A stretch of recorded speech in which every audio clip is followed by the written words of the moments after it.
All right, so style guides for technical writing, huh? We're really diving deep today. Deeper than a misplaced semicolon? Exactly. And we've got a great guide for us today from senior technical writer Curt Robbins. Oh, yeah, Robbins knows his stuff. He's worked with some major companies, FedEx, Microsoft, you name it. He's probably written a style guide for them. Definitely the expert we need for this. So, before we go any further, what exactly is a style guide? I like to think of it as a blueprint for your writing. It Right. keeps everything consistent, from grammar and punctuation. Oh, the commas.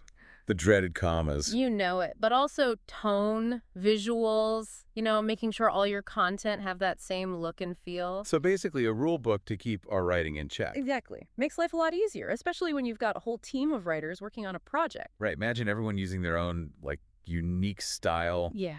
Chaos. Pure chaos. And that's where the style guide swoops in to save the day, keeps everyone on the same page, using the same terminology, same formatting. I can see that. Like a recipe for a consistent brand voice. Exactly. And a much smoother workflow. No more debates about Oxford commas in meetings. Oh, you speak my language. Now, what about the reader? How does a style guide actually help them? Think about it. You're trying to, I don't know, troubleshoot a software issue. Been there. The last thing you need is confusing instructions, right? Oh, absolutely. Inconsistent formatting, language that jumps around.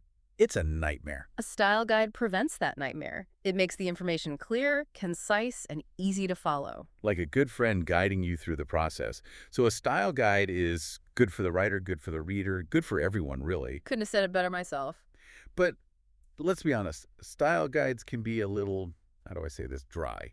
Totally. It's like a dictionary. No one wants to just sit down and read it cover to cover. Right. So how do we make them, come alive? Well, for starters, involve the team in the process, get their input, make it relevant to their specific work. So it's not just a top-down thing. Nope. Make it collaborative. You can even use real-world examples, case studies, maybe even a touch of humor. Humor in a style guide. You'd be surprised what a little lightheartedness can do. Makes it more approachable, Interesting. So we've got the what and the why of style guides. But with so many options out there, how do we choose the right one? Is there like a magic style guide that fits every situation? Sadly, no. It really depends on your needs, the industry you're in. Okay, so no shortcuts. Well, Robbins does mention a few popular ones like Apple, Google, Microsoft. Those are some of the big players for sure. They each have their own strengths. Apple's known for simplicity, Google for web friendliness. So it's like picking the right tool for the job. Makes sense. Exactly. A wrench won't fix your software bug, and the wrong style guide won't do your content any favors. A great analogy. I'm starting to see the light here. So let's say we've chosen our style guide, everyone's on board. But then we hit a snag.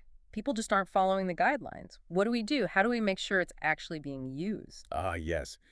The enforcement problem. The bane of every style guide's existence. Pretty much. But don't worry, there are ways to tackle it. Communication is key. Make sure everyone understands the why. So don't just throw the rulebook at them, explain the benefits. Got it. And then make it a habit.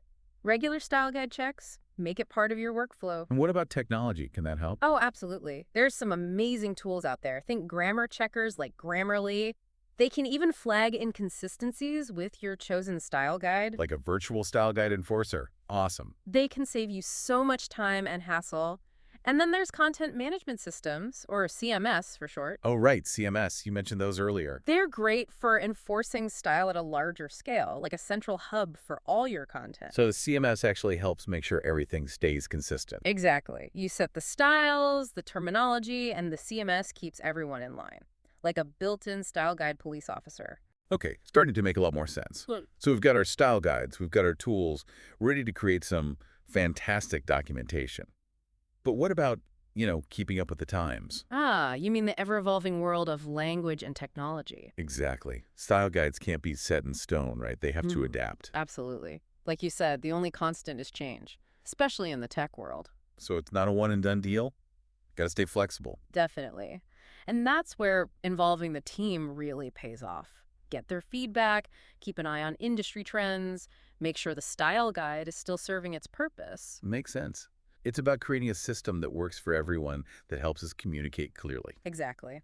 Robbins himself emphasizes that style guides are tools for empowerment, not restriction. They're there to help, not hinder. Well said. It's amazing how much debate style guides can cause. I mean, people get really into their commas and hyphens, Yeah. Oh, yeah, I've seen it firsthand. but that's exactly why a good style guide is so important. Especially when you're talking about big companies. Yeah, exactly. Yeah. Inconsistent branding can really hurt your credibility. A company like Microsoft, they need to make sure all their documentation has that same professional feel, whether it's, I don't know, a user manual or a technical white paper. Right. It's all about building trust with the reader. Like, hey, we know what we're doing, and Yeah. we're presenting it in a clear way.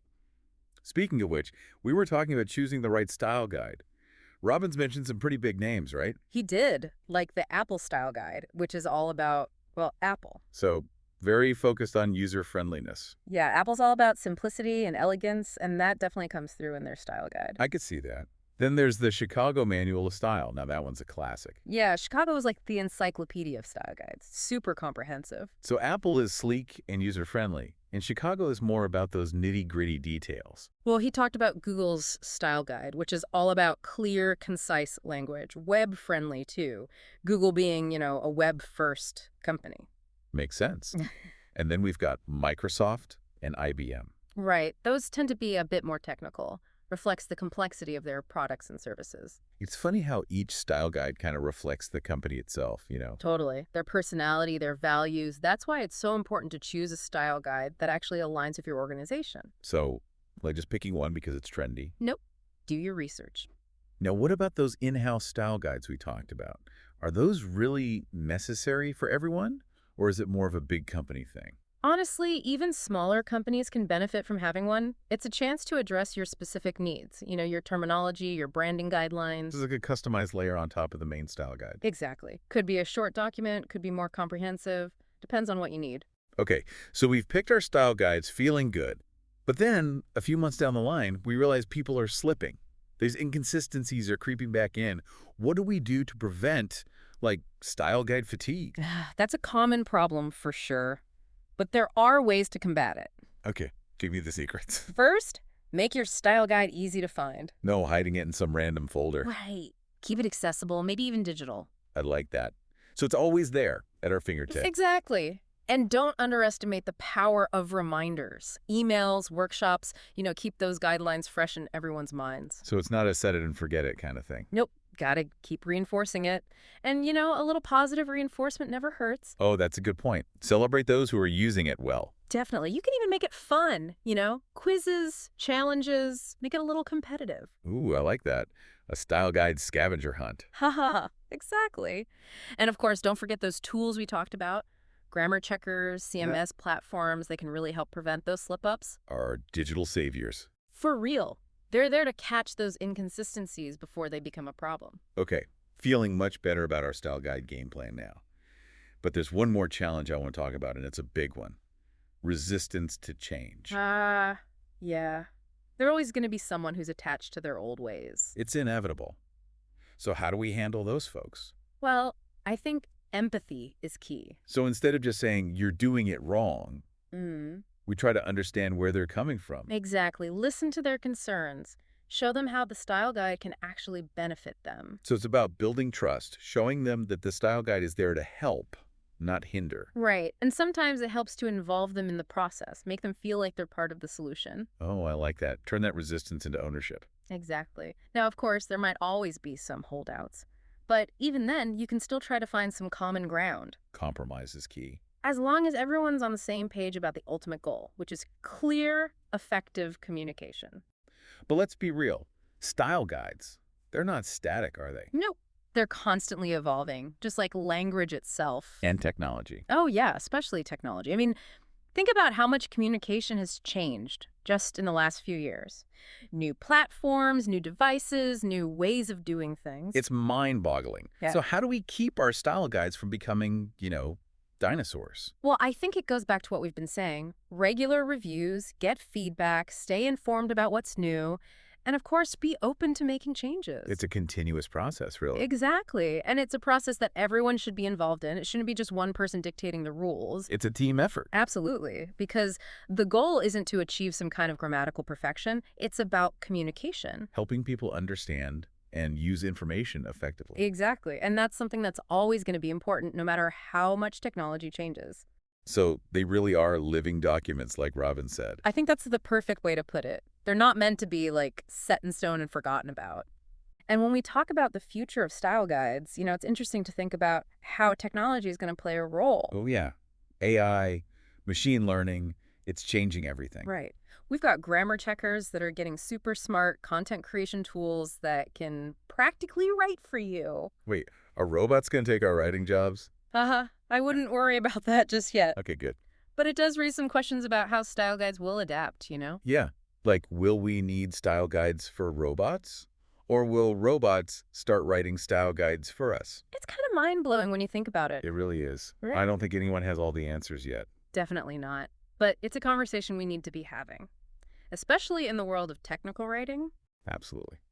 So as we wrap up this deep dive into style guides, I want to leave our listeners with a question. How do you see the role of style guides changing in the future of technical communication? It's a great question. How will they adapt as technology keeps advancing? What new challenges and opportunities are out there? The world of technical communication is always evolving. And that's what makes it so exciting. Thanks for joining us on this deep dive, everyone.